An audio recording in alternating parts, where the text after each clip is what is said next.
For this, whatever time zone it is. It's 7 in the morning for me in the West Coast. I know it is for Thong Minh. This is so important that we keep thinking about what we can do moving forward. And the fact that you're taking this time to help think about it and share your ideas with each other is just fantastic. So thank you for taking the time to do this. So in this little bit of time we have together, we're going to talk about how nature, or the tool of biomimicry, can help you design better services, products, and organizations for what we keep calling the new normal. If you don't take anything else away from our session together, the one thing I want you to think about is that the old normal, or the current normal, is not normal. We just have to remember that. It is not normal to need to dig huge craters in the earth and take down entire mountains just to get the materials that we need to make the things that we want. It is not normal to desecrate entire landscapes and put pollutants in the air and water just to generate the energy we need to make the things we want and do the things that we want to do. It is not normal to make things like plastic that will never ever degrade in the environment, and yet we carelessly throw them out after even one use or no use at all, and it ends up in our rivers, in our oceans, and in our bays, where it will never be able to decompose back into nature.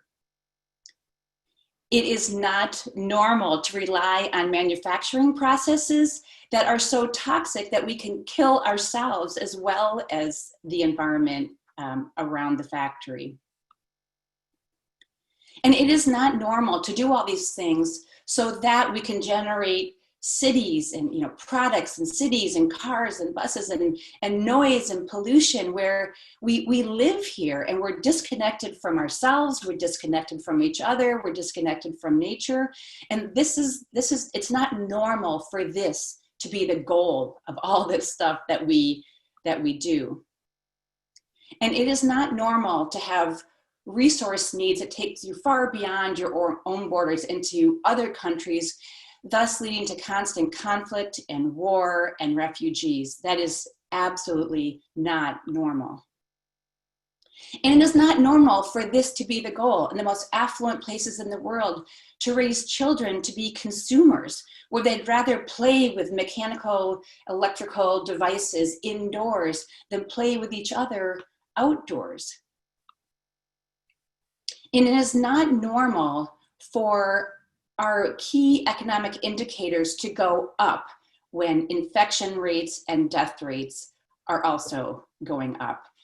Though our whole way we measure the economy is absolutely not normal. We don't measure what we value, and then we end up valuing what we measure. That is not normal. So the old normal, the current normal, is not normal. So what is normal? This is normal. This is what normal manufacturing looks like. This is what normal energy collection and distribution looks like. This is what normal life and death and systems processes look like. Nature is normal. It always has been, and it always will be. So if you take one thing away from today, let's make nature our model for this new normal that everyone's been talking about and that all of you can help work towards. And in order to do that, we have to ask nature. Ask nature, what is normal? How do you make energy? How do you form organizations? How do you make products and services and organizations that actually contribute to the world around you rather than damage it? And that's what biomimicry is all about, learning from nature and taking those lessons and applying it to whatever it is that you want to do, okay? So if you didn't know what biomimicry is, that's a simple version of it. And if you don't take anything away other than that, I hope you think about nature as the model for a new normal. Okay, I don't know how many people we have on in the room right now, but what we're going to do is a little activity that we always do with the bioempathy class called This Is My Pinecone. And so I saw some of you brought stuff. I only have a limited view of you guys, but So it's an activity that you can do when you got a group of people who don't know each other and they come from different disciplines, and it can be kind of awkward to do introductions, or you rely on your job title or something rather than who you really are. So what I want you to do is, Pauline's gonna send you into breakout rooms, and in your room of a few people, you're gonna say your name, maybe where you're from, maybe your organization or what you're passionate about, and then you're gonna introduce your pine cone. So as an example, I would say, as you know, my name is Denise DeLuca. I'm in the West Coast of the US. My current job is I'm director of the Master of Art and Sustainable Design program at the Minneapolis College of Art and Design. And I'm lucky enough to teach the Bioempathy course in Kenya for Amani when it's live. And this is my pine cone. And if you can see that shape, I think most of us are familiar with pine cones. And I love pine cones because I love the fact that you can collect them up anywhere, at least where I've lived. And they have this perfect geometry. They show the Fibonacci series, the spirals in both directions. So it's beauty and physics and nature all in one little package. So my name is Denise, and this is my pine cone. So if you could go in your breakout rooms and go around and do something like that, introduce yourself, but focus on whatever it is you brought. And if you couldn't bring something, you can think about whatever's out the window or whatever you ate for breakfast or lunch, or what time zone it is for you. And then we'll come back in about 10 minutes. Hey, it was great to meet a couple of you. It was always wish these conversations could go on all day. Okay, so as Pauline was talking about at the very beginning, the reason we have this whole program is about this massive disruptions that we've all been experiencing, individually to globally, and how we can look to design for the new normal. And I think a lot of you have heard the word resilience used a lot, even before this initial disruption. So we're going to really focus the rest of our time today on resilience and disruption. So the reason we need resilience is because we all experience disruption on many different scales. Little disruptions that happen frequently, these huge disruptions that happen, infrequently, but they're massive. Sometimes people call them black swan events. And so right now, our biggest disruption is, of course, COVID-19. Whether you or someone you love or care about have the illness, or if there's been death, which in your circles, which is so horrible, we're all experiencing the lockdown, the economic disruption. We're realizing how interconnected and interdependent we really are, even though sometimes we pretend we're not. So a friend may have a business that's unimpacted until you realize their supply chain is impacted, and then, or they have to shut down completely. So we are all having this massive and now long-term and very uncertain disruption to our lives. And on top of that, some of us are experiencing whether it's local, like here in Minneapolis, or global disruptions due to people finally having enough of police brutality and repression, and then everything's coming out. It's this tolerance has reached its limit. So that too is causing disruptions on top of COVID, which of course is exacerbating COVID. So we right now are experiencing more disruption globally than I think we've experienced in decades, if not ever. So those are disruptions that, those are massive disruptions that we're facing now, but there are also massive disruptions in nature. And depending on where you live, it might be tornadoes, or it might be hurricanes. Perhaps you experience tidal waves or massive droughts that kill everything in sight. And of course, recently in Eastern Africa, you've got the locusts coming through. And I just saw a lava field the other day, and it's amazing, like a volcanic disruption or simply just lava flows taking out everything in its past. And some disruptions aren't just recent.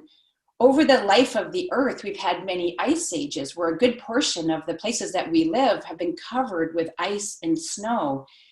And yet, whether the disruptions are seasonal or long-term or take huge amounts of time, like the ice ages, life on Earth has always come back somehow. So there's got to be some great lessons for recovery and resilience from nature. So how does nature deal with disruption? Well, when Pauline asked if I wanted to talk about this, resilience and the new normal, I do what I always do, and I go for a walk and give it a good think. And where I live in the Western United States, forest fire is a really common disruption. They come every year. Fires are a natural part of the forest ecosystem. They can be light severity and frequent, or low or really high severity, and they burn everything. Those are the ones that don't come as often. Of course, with climate change, they're coming more and more often, and we have to plan around that. And so I went for a walk in a place where there had been a forest fire a few years back, and this is what it looks like. This is actually on the Pacific Crest Trail, if you've ever heard of it, in Oregon. And when you first get there, it's like, oh my gosh, it's like a ghost forest. The trees are all burned, and here it was kind of a light burn, so they still have the branches on there, but other places it's absolutely devastated. It's like, oh my gosh, how can nature recover from these devastating forest fires? And so I think there's got to be lessons that we can learn directly here. If you look at an individual tree, it will look like this. It's so charred, there's nothing left. It's black and it's even shiny. Not a thing is growing on it. And when we think about recovering from disruption, we tend to think about ourselves, our own person, our own business, our own organization. And that's like thinking about the single tree. It's like, oh my gosh, there's no way to recover from this. And indeed, this particular tree is dead. It's not going to recover, but it's still standing there. So how does nature deal with disruption? It's because nature designs for resilience. Everything you see in nature has embedded in it tools, strategies to be resilient, to recover from whatever disturbances happen in that particular ecosystem. So I was walking around, I saw a bunch of trees that looked like this. There was, I don't know if I can get the cursor on there. I'm not being successful at that. You could see, I don't know if you could see that, there's this big lump in the middle. The tree was going straight, and then there's this weird lump, and it shifts and goes straight again. So this tree adapted to whatever disruption there was. It had the disruption, it kind of dealt with it for a while, and then it went on again, just by shifting a little bit, not in the planned path, but just shifted a little bit. So it adapted to that change. All the trees in the area have evolved to be able to adapt to the type of disruption that it occurs. We don't get tidal waves in the mountains, so this would not survive a tidal wave, but it can survive a forest fire, or the system can survive a forest fire because it's able to adapt and over time evolve. Some other strategies for resilience are to be opportunistic and resourceful. So you see all these dead trees, but here was the outer part of the tree was still there and the inner part had burned out. And these two little plants were growing in there because it made this nice little shelter. And when the tree burns, it releases some of the nutrients that have been locked up all this time in that one tree. And now other things can take advantage of it. Instead of saying, oh, I need just the perfect place and the perfect soil somewhere else, says, oh, I can take advantage of what's been released from this disruption. So plants and animals and other creatures in nature that we don't see are opportunistic. They take advantage of what's available. They take advantage of their resourceful and their ability to do that. Nature strategies for resilience also include leveraging cycles and being systems-based. So we all know that nature is full of cycles. You know, the earth spins around, so we've got day and night cycles, we've got seasonal cycles, and we've got long-term like drought and wet period cycles. So there's all kinds of cycles going on. We have birth, life, death cycles, and every cycle is an opportunity to change a little bit. So every time there's a cycle, you notice what's going on. You go, okay, I'm going to adjust a little bit. I'm going to adjust a little bit. Sometimes on the bigger things like this massive disruption we're having, which is also comes up periodically. This isn't the first pandemic on Earth. Things take advantage and change. And as I mentioned in the previous slide, you can see here growing among the dead trees are these brand new trees and other vegetation that couldn't possibly have grown when those trees had all their needles making a very shady spot. So nature designs, nature's design for resilience is that you can always have something ready to take advantage of that disruption in that next cycle. So you build cyclic changes into your products, services, and organizations. They're also systems-based. As I mentioned, we tend to look at the single tree or a single individual, but if you look at the system health and the whole ecosystem, some trees die, but other trees now have the opportunity to live.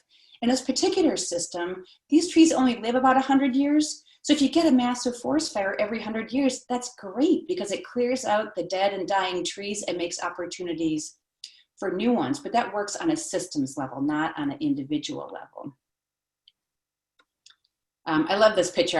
When I saw this dead tree on its side, on the end of it where it had broken off, these beautiful fungus had started to grow. And there's all these gorgeous colors, but they're not green. And that's because everywhere in nature you have organisms that live off of dead things. It might be fungus, it might be little crabs, it might be worms. So something's always there ready to eat the stuff that dies. So everything in nature is constantly able to be recycled. And so again, when one disruption occurs, notice that all these things are released. We've got people and energy and maybe empty buildings. How could we take advantage of that? So if part of your system includes organisms or strategies that can take advantage of things that are released, then you can self-organize in a new way around what's being released. So 2 more strategies are to be able to recycle and then recycle things that are released with disruption, and also to self-organize in a new way around what's released into the new normal. 2 more strategies that are super important are diversity and being distributed. So in business, if we all talk diversity in terms of like racial or ethnic or whatever your diversity is, but that's not the important thing per se. What's important is diversity of capacity, diversity of thought. It's like Pauline had said at the beginning, we've got this diversity of people in this workshop, and all of you have different ways of seeing things that are quite different from others, which is fantastic. So in nature, like photosynthesis, turning sun's energy into other forms of energy is absolutely crucial for life on Earth. And because of that, there are so many kinds of green things out there, different types of plants, different shapes of leaves, different places they grow. And it's not just leaves you can see on that stump in the back, there's moss and different kinds of mosses, and there's lichen. So diversity. So if something damages something, somebody else can still perform the functions that need to be performed.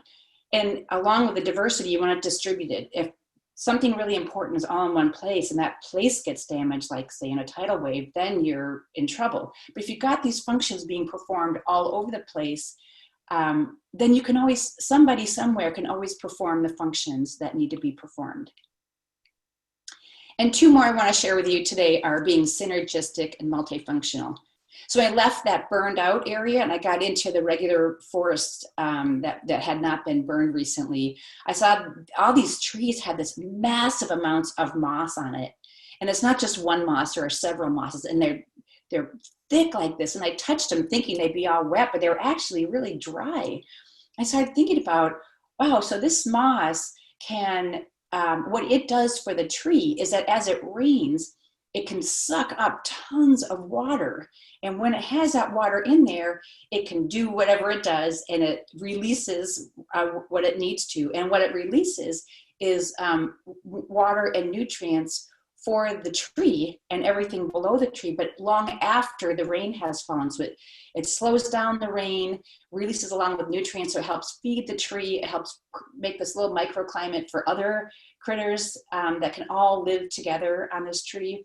And each organism and each part of every organism is multifunctional. So it doesn't do just one thing, it does many things.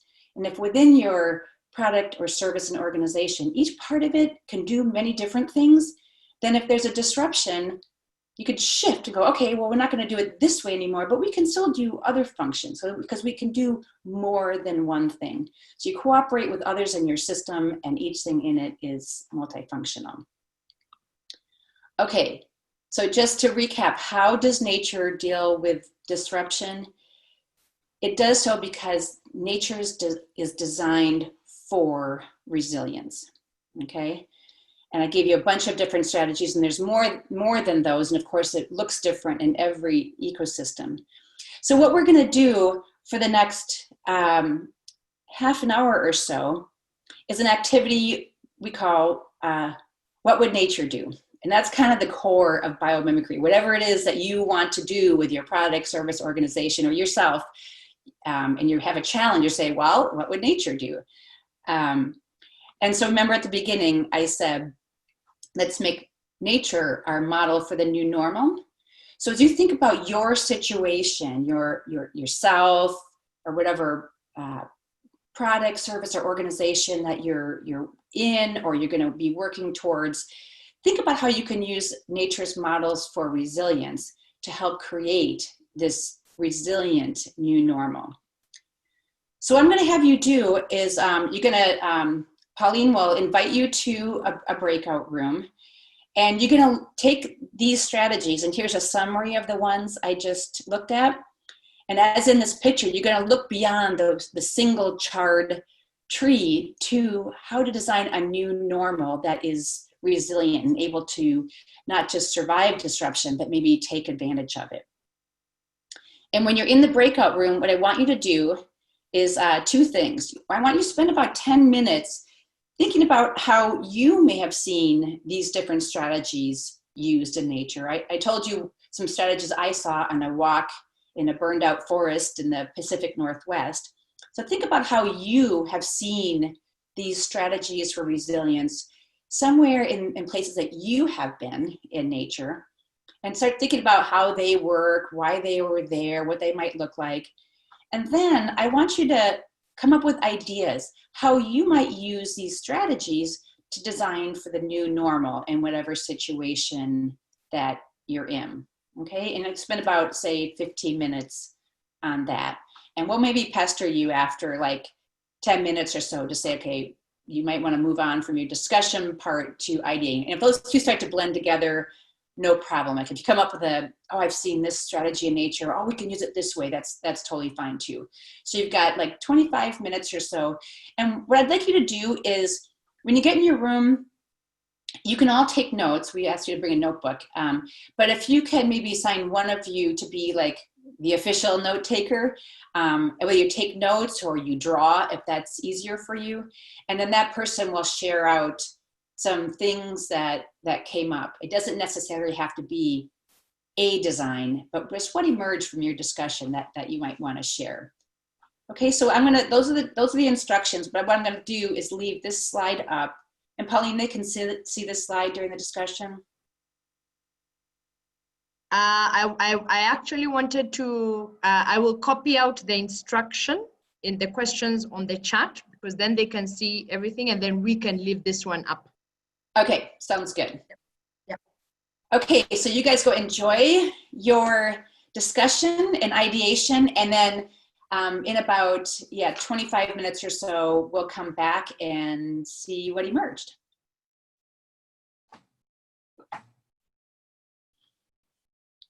Are we all back?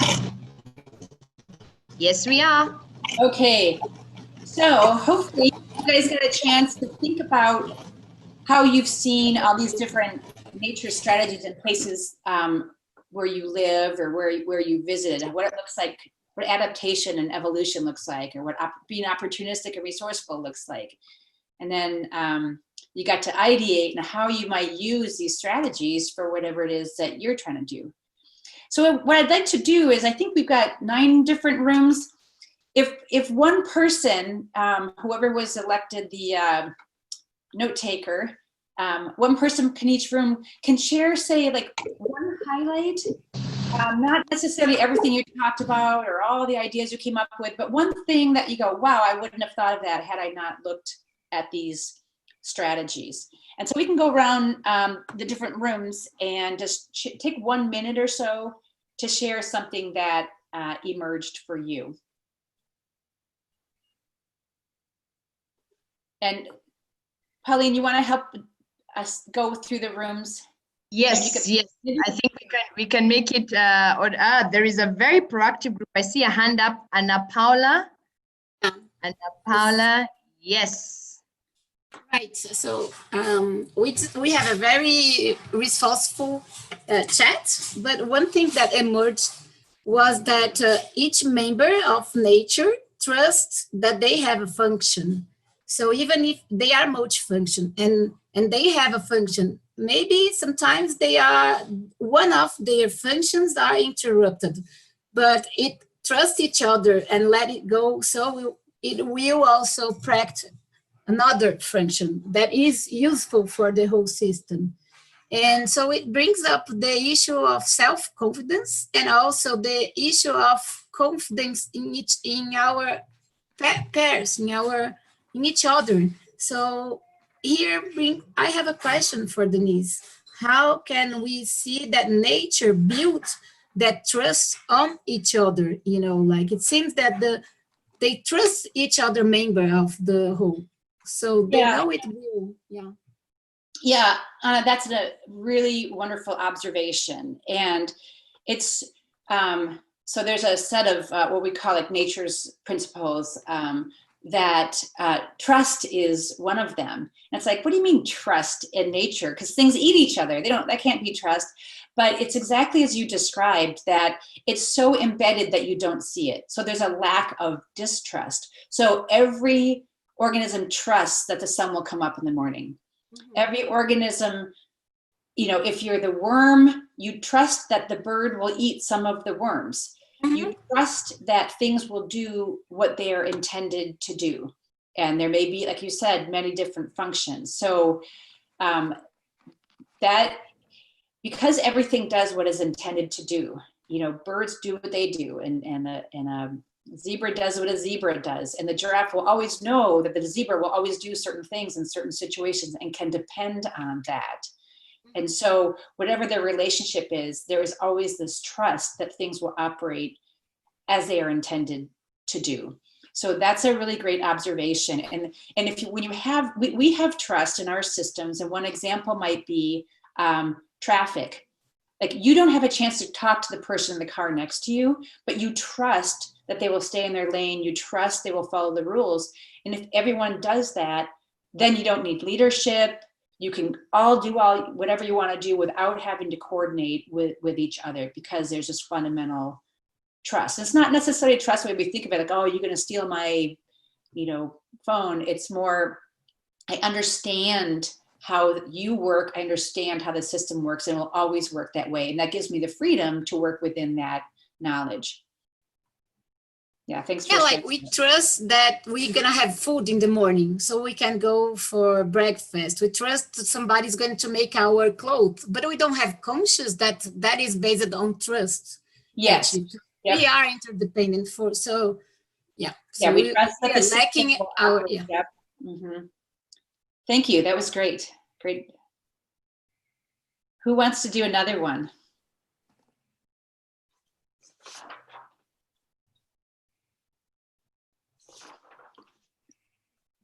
Do we have another volunteer? I guess I'll go. Okay, then. In our group, we talked about cactuses and trees and how they really, the one thing they're really good at is managing resources. They know they cannot grow indefinitely. Like we like to think that. We like to think we can, we have infinite resources. The economy can grow forever. But plants do not do this, and they adapt to seasons. They manage water, they manage growth that way, nutrients and all that. And we also talked about how plants help each other, and how animals are, how different parts of plants or different parts of the animals have a purpose, have a unique purpose. Like for example, the tortoise is not built to be fast. However, it has another mechanism that helps itself protect against predators. So everything in nature has its own purpose in the system.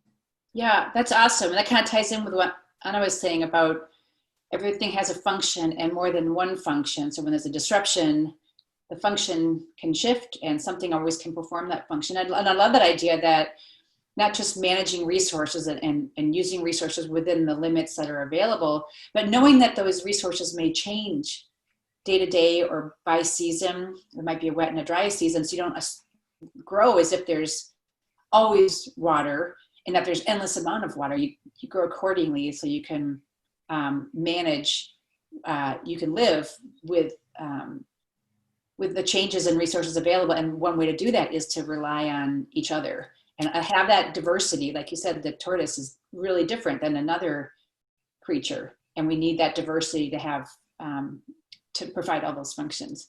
That's great. Okay, don't be shy, people, because we only have a little bit of time. We want to hear what you, what emerged. Okay. Okay, I'm gonna share next, if that's okay. Okay. I was hoping Tika would share because Tika, me, and Amelia were in the same group. I think the thing that emerged for us is that that we have been adaptive and resilient in our own small ways to the current scenarios, but a lot of this, a lot of the things that we're commonly going through is this feeling of uncertainty, and even the experts don't know what to do or what to say. So this shift of maybe looking to nature as the expert, learning from nature about how it has adapted, how it has come through all the disruption that it has been through. It's been through worse, and maybe looking at nature as the teacher in this case to give us answers that we don't necessarily have otherwise. Yeah, thanks for sharing that. And one thing that reminds me of is humans have just looked to ourselves. We have so much hubris. We think we're so smart that we think, oh, nature doesn't design something like a cell phone. But if you look at like a hippopotamus, we could never possibly design something like that. We don't even know all the things that it does. Like a hippo generates its own sunscreen, and of course it's not toxic and, life friendly and all that. There's just so much that nature does, and it's so complex. If we could take away thinking that we're so smart and we have all the solutions and look to nature as an expert and learn how to do that with every challenge that we have, it would be so helpful to us, and our solutions would be this beautiful new normal. If it works in nature, clearly it's sustainable and appropriate.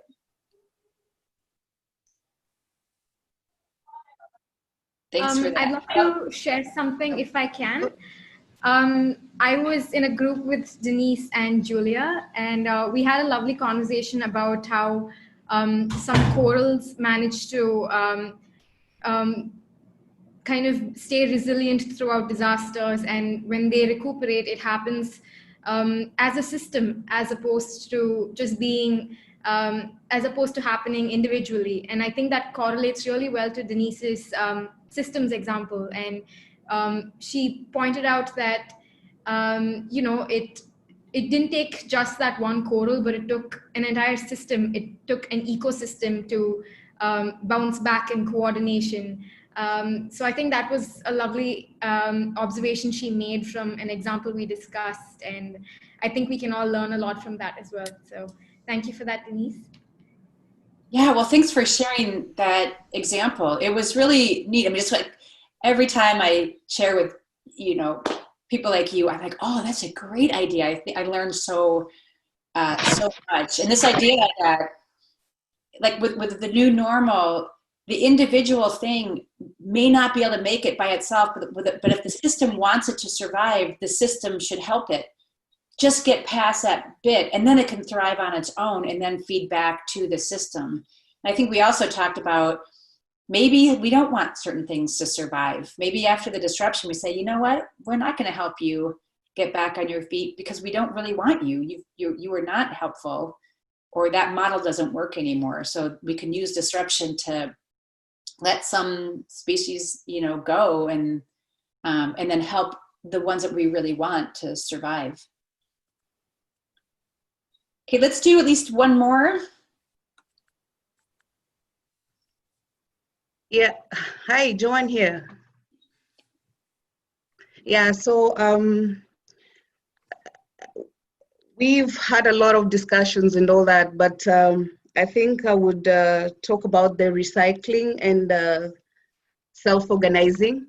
So one big example that came up was like recycling.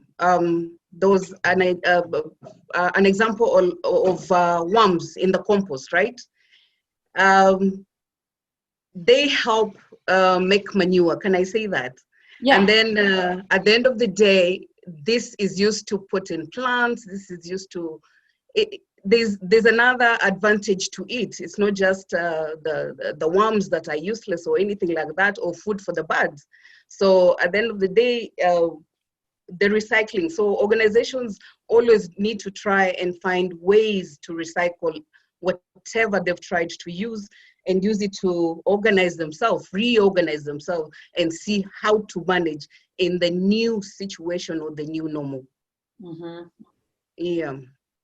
Yeah, that's awesome. And that's a really neat observation, that the worm is eating whatever it's eating, you know, old vegetables or something, because it wants to. You know, it's doing it because it wants it. But in doing so, it makes all these, you know, resources that are really valuable to something else. So whatever we do, whatever product, system, organization we have, we need to do what we need to do. Like you do it for the reasons you're doing it. But while you're doing that, you generate value for others well, much beyond your original intent. So the worm is intent on eating and making more worms.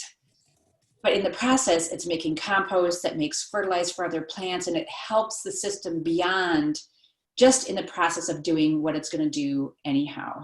And that's part of what the circular economy is. Like you said, Joanne, that you can self-organize around that. If someone goes, oh, worm, you know, or business or product organization, I can work with that. And really that's what phones are. If someone creates a phone, then any one of us can create an app, you know, for that phone and organize around it. And then we could use the, you know, we might use the app for one purpose, but it may be serving many other purposes. So thinking about that and organizing around that and working with others intentionally to create that is a fantastic idea. Thanks for sharing that. So I'm guessing you guys had all kinds of amazing conversations. I really appreciate you guys doing this kind of, you know, online, and it's hard to imagine how you learn from nature when you're on a computer, but it's all about you and what you already know and your relationship with nature already. So we've got like 10 minutes left. Is that right? Pauline, do this little time check. I think that's what we have. So I just want to wrap up by talking about what we went over today and lessons you can take with you. And I know we just got a little bit of practice at using this tool of biomimicry, in this case, to how to design for resilience, which is what we need in the new normal. So we talked about how biomimicry, or learning from nature, learning lessons from nature, can help you design better services and products for the new normal. And that first point we made was that the old normal, or the current normal, this exploitative, damaging economic system we have, is not normal at all. So don't let anyone even suggest that a slight version of the same thing is appropriate. And from that, we said, let's make nature our model for the new normal. So whatever you're trying to consider, you go, well, how does nature do that? How does that work in nature? And I will tell you, it works for everything. No matter what challenge, no matter what idea or process, you'll find great examples in nature. Then we talked about this idea of resilience. That word gets used a lot, but it's not always used appropriately. And it's really the ability to come back from disruption, sometimes in a better way. So resilience is not only the ability to come back as a system, but sometimes we need disruption to come back in a better way. So our current disruptions, the biggest one, of course, is COVID. So what can we learn from nature about how to deal with disruption? We talked about many different kinds of disruption. And the one I focused on is one that's where I live, is forest fire. And so how does nature deal with disruption? We talked about all kinds of specific ways. But the core is that nature designs for resilience. So everything in nature is designed with resilience that's adapted to its particular system. So whatever disturbances are natural for that system, it not only helps the system survive, but it actually sometimes disturbance is required to head. And these are the different strategies we talked about. And again, you'll get a PDF of this. You don't have to write them all down. And then we did the exercise, what would nature do? So if you had whatever challenge you have, if I want to design for the new normal, if I want to design for resilience, you just simply ask, what would nature do? And we call that, we say ask nature, or we call that biomimicry. So I hope that you guys will be able to, I know you just got a taste of it today. Some of you, if you're fellows, you've had the bioempathy course. Maybe you've dealt with biomimicry in other ways a little bit, but you get a little taste of how you can apply biomimicry to not just designing a product or a service, but even a whole organization or a whole new economy, or design for the new normal. And I think what I'll do is, someone was asking about where can you learn more about biomimicry. Maybe I'll share a couple of places you can look. If you want to dive more deeper into biomimicry, I'll share those with Pauline, and then she can share them back out with you along with the PDF of this slide deck. We have just a couple minutes left. I want to say thank you guys for showing up today and participating and sharing your thoughts with each other. And I hope this continues. This is my contact information. If you get specific information, or specific questions, you can email me. And then again, this will be in the PDF. So if you can't jot it down just now, you can always see that. Pauline, would you like to make any closing remarks?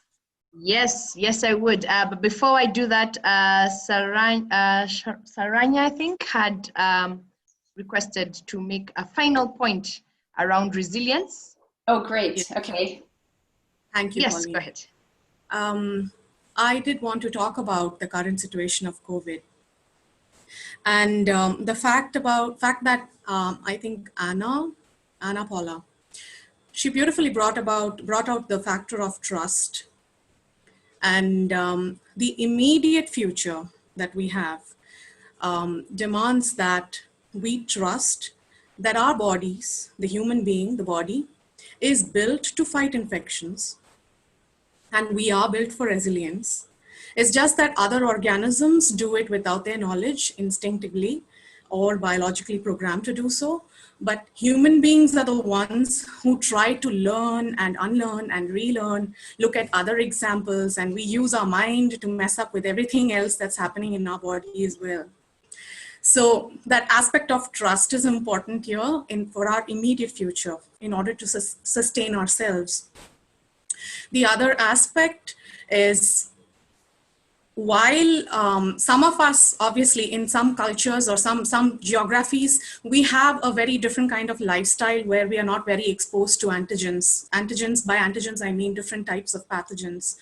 So as kids, we would play in the sand, we would play in the mud, we would eat grass. We would do different things which will help us interact with nature the way our body is meant to be. As we grow and we adopt more hygienic lifestyles, we limit our exposure, we limit our body's ability to fight infections. At the same time, resilience is not about just brutally challenging ourselves, it's also about striking a balance with what we can take, what our body can take. So it's not just mindlessly challenging. So we need to be mindful about what we expose ourselves to and what we don't. And at the same time, trust that our body will find a way to fight the infection as long as the infection is of a natural source. So let's all keep that hope up. And we know that a vaccine is not really around the corner, like not in the next 1 month or 2 months. And we really require that hope to help us sustain, to push us forward. So I thought I'll just make this final comment. Great, thank you. That was beautiful. Denise? Yeah, well, thank you for that. And I think that brings up maybe a final point, that interacting with nature as much as possible is so important, you know. And if you've got children, getting your children out in nature, because that's how we are not meant to have, you know, the sanitizing gel all over us all the time. We need to be exposed a little bit, all these little tiny disruptions all the time. And so our bodies are in sync and aligned with nature, and that builds our own resilience at the personal level. Yes. Great. Thank you so much. I think if I had to wrap it out, and Anna's taking the words right out of my mouth, we are part of nature. We have it in us. The resilience is inbuilt in us. We may not realize this. The question becomes, how do you then tap into the strategies we discussed today to sustain, to sustain this generation wherever we are? How do you inbuild, or how do you bring out these things which are innate in your organization, in your work, in your projects, in your assignment? How do we build resilience in our organizations? How do we think from a systems perspective? And all those are elements of resilience. So we are nature. So we have it within us. It's just bringing it to the fore and putting it in practice. Thank you very much, everybody who has joined us this afternoon, evening, morning. Thank you so much, Denise, for bringing forth such wonderful nuggets of wisdom. We have, guys, a framework that we can perpetually rely on or reflect on when we are thinking about, I'm feeling stuck. What do I need to do? I don't think I have enough knowledge and information. And nature is saying, you have everything you need. Look around you, be inspired by that little bamboo that keeps shedding its leaves when things are grim, and then it thrives when things are great. So just think about these elements, they're happening in your environment. We as Amani have also worked, fitted these things in. It's the reason we're running this series. We're thinking about how can we build systems around us, how can we collaborate with people around the world in order to get ourselves working, being functional, even in a space of disruption. Just because we cannot meet in person and go for a walk doesn't mean we cannot learn. And therefore, thank you very much for being part of it. Remember this effort, the only way we could say thank you to Denise and all of the people who put this together is to pay it forward to all of the organizations who are making sure that the communities that have been highly impacted by the COVID pandemic are able to sustain themselves. So please pay it forward where you can. We've posted the link and the Visions for Change. Thank you very much. We'll be sharing this presentation with you, and have a wonderful day wherever you are, and stay resilient. And please, everyone, consider paying it forward to one of the 6 initiatives that our community nominated for doing really amazing work. Every little amount counts. You know, even $10 will make a difference for someone in the Mathare community in Kenya, or in the Masai Mara, or in Peru, in Alto Peru, and so on. So please check out those initiatives. I shared the link in the chat, and pay it forward. Thank you so much, Denise, for offering, you know, your expertise and your insights to this cause. I'm really, really grateful for that. Oh, me too. I'm so grateful for the opportunity to share and learn from all of you too. All right. Thank you. Bye. Okay, bye everybody. Bye. Thank you very much. Bye. Bye. Bye, Denise.